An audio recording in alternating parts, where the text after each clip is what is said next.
good question. That's semi-fast. That's semi-fast. Do we have another one? How are we doing with time? Yeah, we have one more question. This is a question about studying for the GMAT, and then at the tail end, she's also juggling job hunting. So we'll take a listen to what Lindsay has to say. All right. This is Lindsay. Huge fan of your work. I am wondering if you could speak to two things. The first is most effective way to study for the GMAT test. I took it back in 2011.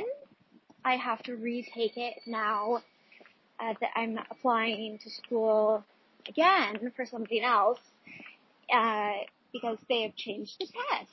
And there's so many guides and books and online courses out there that I don't know, I'm feeling a little overwhelmed. So if you could speak to that, or like generally standardized like higher education Jessica, exams. can we pause here right there? Secondly, So let me answer her first part, and then we'll get her second part, if that works. Because GMAT, I have a simple answer for any of those standardized tests. Doing sample test under the real-time conditions is by far the actual best practice.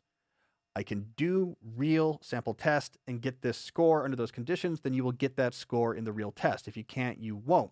The only thing you do is use books. I don't think you need the online courses. Get books to learn the techniques they recommend for each of the different types of sections. So like, okay, I'm going to study these type of questions and look at the techniques. Now I'm going to try it under time conditions. Then I'll go back and deconstruct the answers I got wrong, figure out how to answer them right, see if I'm missing any techniques. Why did I get that wrong? Was it a mistake or I didn't know how to do it? And then do it again under time conditions. And that's it. I mean, this is how I did, for example, the GRE when I was applying to graduate school in computer science. Most of these schools cared only about your math section. I knew you needed a high 700s in the math to be in contention for any of these schools. They preferred 800, but I gamed it out and was like, okay, high 700s would be enough. And that's all I did. Like, okay, let me read a book about the different types of questions and the techniques they recommend. Sample test, how'd I do?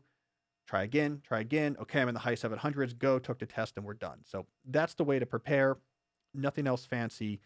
Get in real conditions, do the test, figure out what you got wrong, look at one book on techniques, but it's really a game of practicing.